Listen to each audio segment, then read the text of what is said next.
तो अब हम लास्ट पेज पढ़ेंगे, देखते हैं कि क्या क्या मैंने लास्ट पेज। वही सारे स्थानों के नाम होंगे, वही सारे खनिज पढ़ने होंगे, ठीक है। अब हमको ना 1 2 उर्वरक खनिज और फिर रसायन खनिज है ना, और तो हमको उर्वरक खनिज और रसायन खनिज को पढ़ना है। ये तो बहुत जनरल से खनिज है, और जो पदार्थिक खनिज चल रहे हैं उनको पता नहीं करना है, फटाफट से रीड कर लेते हैं। एब्सटोस, इसका उपयोग एब्सटोस सीमेंट, छत की चदरें, पाइप बनाने में किया जाता है। उत्पादक अजमेर, नेराना, अर्जुनपुरा, ब्यावर, सेंद्रा, मानपुरा, राजसमंद, तिखीगुड़ा, उदयपुर, झांझर की पाल, डूंगरपुर, गलीगर, घंटी, घेला, नलवा, रेशेदार खनिज के रूप में उत्पादन। ये 2 प्रकार का होता है। एमपी वोलाइट राजस्थान में निकलता है, और क्राइसोलाइट और ग्रेफाइट अजमेर, अलवर, बांसवाड़ा और घाटोल से खादू तक। यह जल्दी से आग नहीं पकड़ता। अब उर्वरक खनिज पड़ेंगे, जिसमें जिप्सम आता है, रोकोस्फेट आता है, पाइराइट्स आता है, पोटाश आता है, सल्फार आता है। क्यों बच्चों, हमारे सिलेबस में ना धात्विक खनिज ही तुमको पढ़ना चाहिए। इसको खनिज दे रखा, फिर धात्विक खनिज दे रखा, तो आई थिंक कितना इनफ है।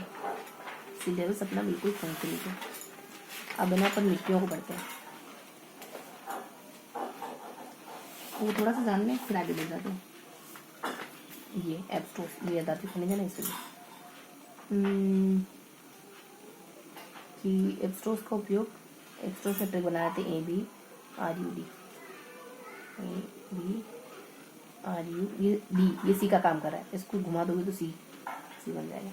यहाँ होता है रेशेदार खनिज के रूप में उत्पादन। इसका 2 प्रकार का होता है, एक नहीं 2 प्रकार का नहीं होता, 1 प्रकार का होता है। तो MP और क्राइसो, बस ग्रेफाइट है जो मेरे बांसवाड़ा में, ये जल्दी से आग नहीं पकड़ता। ये अब ये भी अभी है, ठीक है, बस ये याद कर लिया हमने।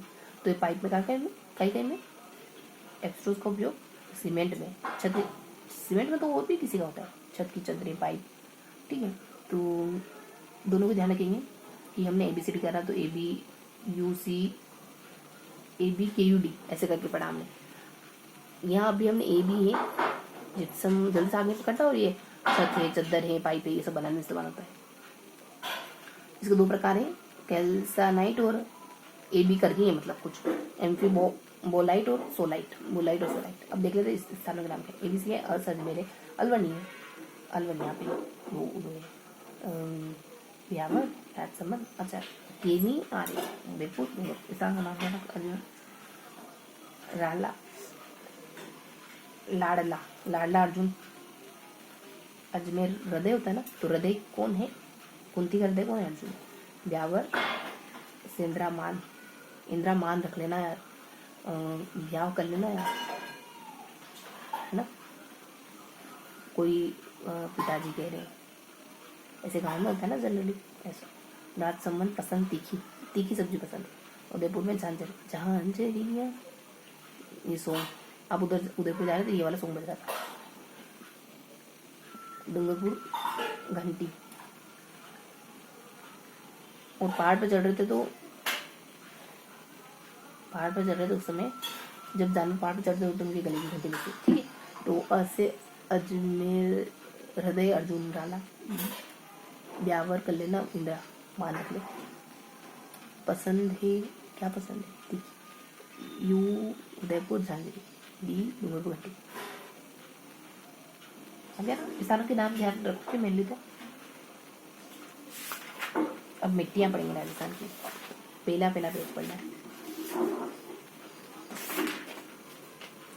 101, पहले पेज में कुछ खास बातें नहीं होती है। चलो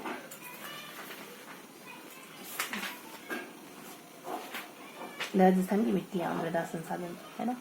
मिट्टी किसको कहते हैं, भूपृष्ठ पर असंगठित चट्टानों पदार्थ की वह ऊपर जो मूल चट्टान वनस्पति के योग से मिलती है, चट्टानों से बनती मृदा। अध्ययन जिस शाखा में करते हैं उसे पेडोलॉजी कहते हैं। मृदा की संरचना में क्या क्या पाया जाता है, जल, वायु। मृदा में जल भी होता है, पानी भी होता है, कार्बन भी होता है, खनिज पदार्थ भी होते हैं। विश्व मृदा दिवस 5 दिसंबर को मनाते हैं। भूपृष्ठ पर ऊपरी असंगठित पदार्थों की परत को मृदा कहते हैं। वनस्पति के उगने बनने के लिए जीवाश्म खनिज प्रदान करती है। मृदा की सतह प्राय इतनी सेंटीमीटर वाली होगी, 30 से 40 सेंटीमीटर तक होती है। एक स्केल है ना, एक स्केल में कितने 15 सेंटीमीटर होते हैं, इतनी मतलब इतने सेंटीमीटर तक होती है मृदा। मृदा के प्रधान पोषक तत्व में मृदा में क्या होता है, नाइट्रोजन, फॉस्फोरस, देखो नाइट्रोजन पोटेशियम भी होता है, ये अपने शरीर में भी होते हैं, कैल्शियम, नाइट्रोजन, पोटेशियम, फॉस्फोरस। शरीर में मृदा से ही तो आते हैं, कहाँ से। अनुकूल परिस्थितियों में 2 सेंटीमीटर मोटी परत की बनने में लगभग 2 शताब्दियां लग जाती है, लेकिन यह बनी बनाई मिट्टी कुछ हिस्से सब नष्ट हो जाती। मिट्टी एक बार बनने पर बन जाए या पोषक पदार्थों की कमी से बेकार हो जाए तो कृषि और वनस्पति के लिए लगभग हमेशा के लिए खत्म हो जाती है। पोषक पदार्थों की कमी हो जाए ना, एक बार अगर पोषक तत्व की कमी हो गई तो उसको रिपेयर नहीं कर सकते, रिपेयरिंग की सुविधा नहीं होती मृदा में। ये कारण की मिट्टी को पुनर्नवीनीकरण न होने वाला संसाधन, ऐसा संसाधन जो दोबारा से नहीं मिल सकता। मृदा परिच्छेदिका क्रमशः 3 स्तर होते हैं। सबसे पहली वास्तविक मृदा होती है, सबसे ऊपर इसके नीचे उपमृदा होती है, सबसे नीचे आधार मृदा होती है। भौतिक और रासायनिक संगठन या जैविक अंश के आधार पर मृदा को प्रत्येक संस्था दूसरे से भिन्न होता है। मृदा निर्माण की लंबी प्रक्रिया के दौरान मृदा का विकास हुआ। सबसे ऊपर मृदा, उपमृदा, अपक्षय चट्टानें, आधारित चट्टानें। तो ये तो मृदा से भी बेसिक बातें हैं। शायद ये क्वेश्चन पूछे, लेकिन हमको एक आधार पता होना चाहिए, है ना। तो मृदा के बारे में जो भी आपको पता हो, बेसिक बातें कि मृदा किसको कहते हैं, मृदा में कितना अंश किसका होता है ना। इतना वायु होती है, जल होता है, खनिज होते हैं, और भी कुछ होता है। मृदा की 4 परतें होती है, दो एक ऊपरी परत, एक उपमृदा, दोनों चट्टानें होगी, अपक्षय चट्टानें और आधारित चट्टानें, है ना। ये कुछ फैक्ट ध्यान रखेंगे। इसके अलावा कुछ बहुत सी बातें हैं कि मृदा दिवस, हाँ मृदा दिवस 5 दिसंबर को मनाते हैं। और बस इतना बहुत ज्यादा इंपॉर्टेंट है। यहाँ 1 2 3 ये बहुत ज्यादा इंपॉर्टेंट, 1 2 3, ठीक है। तो 5-25 मृदा जल 5% होते, खनिज 45% और अन्य पदार्थ इसमें होते, कार्बनिक पदार्थ होते हैं इसमें कितने 5%। अब ये याद करो, मृदा की ऊपरी परत, अपक्षय चट्टान पदार्थ, बालू, गादम, चिकनी मिट्टी, आधा स्तर, मूल, आधारित चट्टान, अपक्षय मूल, चट्टानी पदार्थ, मूल चट्टानी पदार्थ जो अपक्षय नहीं हुए। मूल चट्टानी पदार्थ होते हैं सबसे नीचे, और यहाँ पे देखो ऊपरी मृदा है, उपमृदा और आधा स्तर। ये ना प्रोसेस बता रखी, सबसे नीचे चट्टानें होती है, फिर अपक्षय चट्टान होती है, फिर उपमृदा होती है, फिर मृदा होती है। और यहाँ चट्टानें होती है, जो चट्टानें मतलब पूरी चट्टानें ही है ना। ये वाला स्तर पूरी चट्टानों से भरा हुआ है। ये पक्षी चट्टान बालू का चिकनी, ये चट्टान थोड़ी टूट फूट गई, इनको पक्षी बालू है, ये चिकनी मतलब ये थोड़ी टूट गई, तो रेत वगैरह बन गई। यहाँ अभी मृदा बन गई, ठीक है। तो पेडोलॉजी कहते हैं क्या, पेज नंबर कौन सा है, 100 नंबर। क्या दोहराना, 5%, 45%, 5, 25% इतना जल होता है, वायु होता है, कार्बन कितना होता है, खनिज इतने होते हैं। मृदा में 3 परतें होती है, कुछ खास नहीं। 5 दिसंबर को पेडागोजी वगैरह कहते हैं इसको, है ना। 30-40 सेंटीमीटर होती है, कुछ नहीं। क्या क्या होता है, तो पोटेशियम, कैल्शियम,